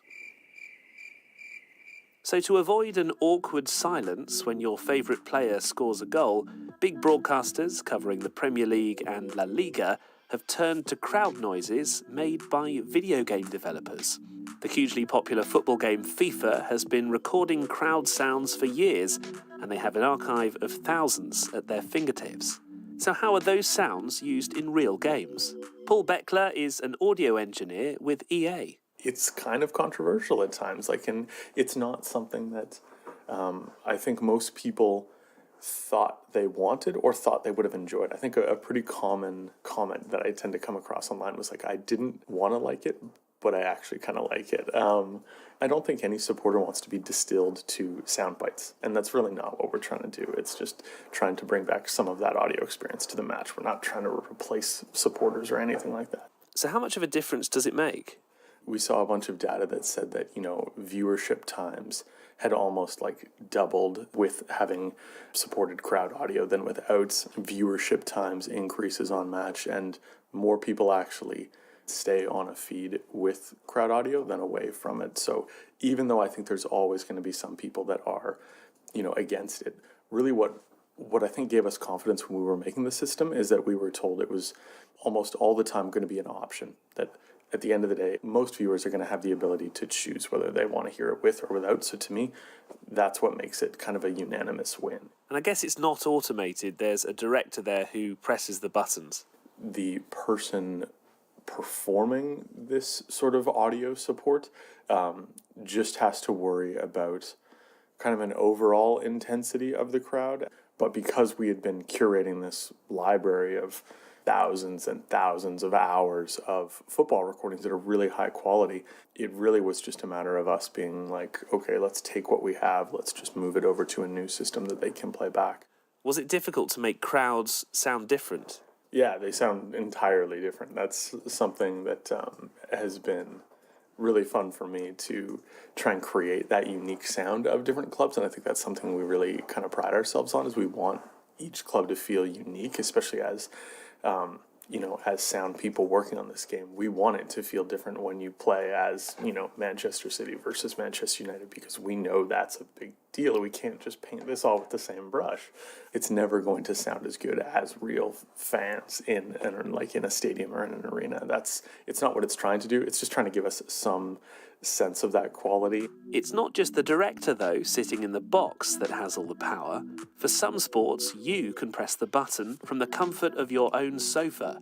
One app that allows you to influence the virtual crowd is called Remote Cheerer. The company's based in Japan, and Tanya Parshina is from the team.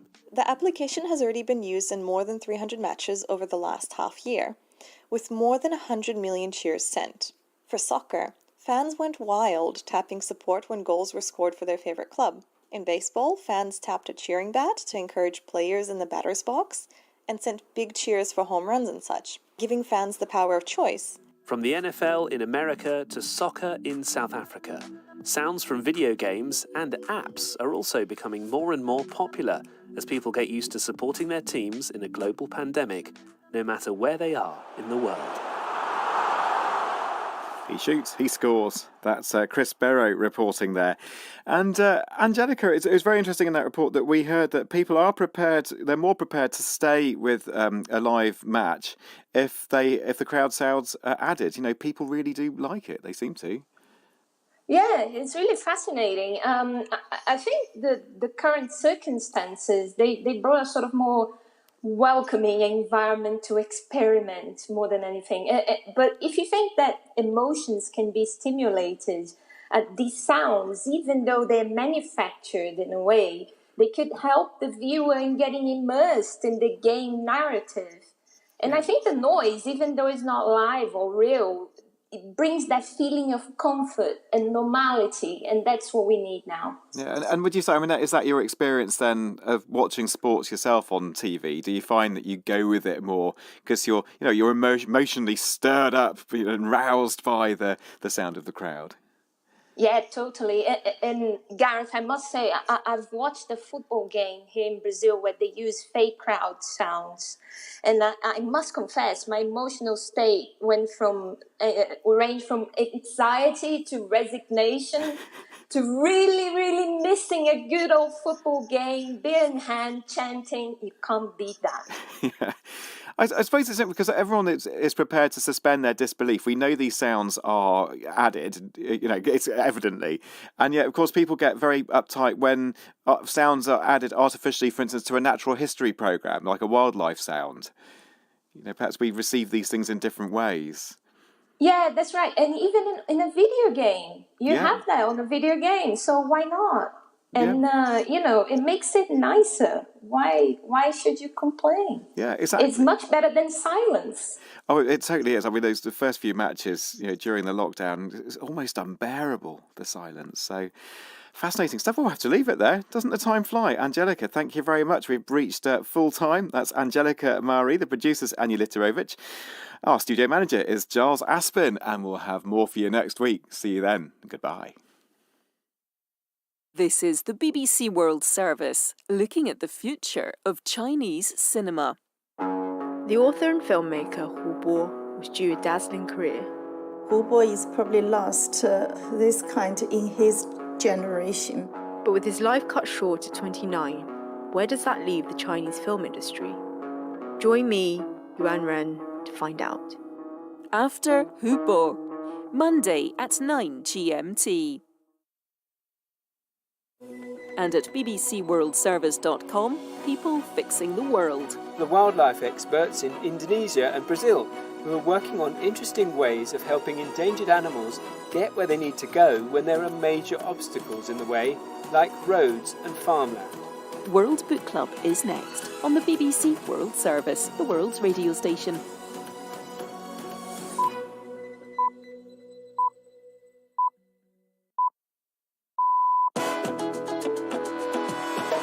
Coming up after the news, it's this month's World Book Club, and today we're talking with the award-winning Austrian author Robert Seethaler about his haunting novel A Whole Life. Spanning much of the 20th century and told with a graceful simplicity that belies the harshness of much of the story, Robert Seethaler's A Whole Life tells of one man's relationship with an ancient landscape. Andreas Egger knows every nook and cranny of the alpine mountain valley that's his home, and from which vantage point he witnesses the arrival of the modern world, its technologies, its commerce, its wars. a stark yet tender book about love, loss, endurance, and finding dignity and beauty in solitude. A Whole Life has already touched over 1 million readers with the power of its honesty and solace. Find out more in World Book Club with Robert Zaythaler, me, Harriet Gilbert, and readers from all around the world after the news.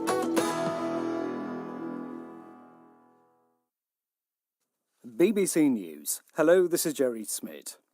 Researchers from Oxford University in Britain, who examined the records of 250,000 patients in the United States, found that people who had had coronavirus were more likely to have a brain illness. Rachel Schreier reports. Researchers looked at 14 of the most common conditions affecting the brain. Almost all were seen more often in people who'd had a COVID infection in the previous 6 months. Depression, dementia, and stroke have very different causes, and the study's authors say that will still be true among COVID patients. They developed anxiety and depression at higher rates, most likely due to the stress of becoming very ill or hospitalised. But the Oxford team says the raised chances of people developing dementia and stroke after a COVID infection points to the virus having a direct effect on brain tissue and blood vessels. India has recorded its highest yet number of daily coronavirus cases, crossing the 100,000 mark for the second time in a few days. Here's Jill McGivering. Almost half the new cases are in the western state of Maharashtra. Shops, bars and restaurants there have been forced to close this week, despite some protests about the economic damage. Reports from the state's main cities suggest hospitals are struggling to cope. There's anecdotal evidence of new, faster-spreading variants and more young patients, including children. The general surge in cases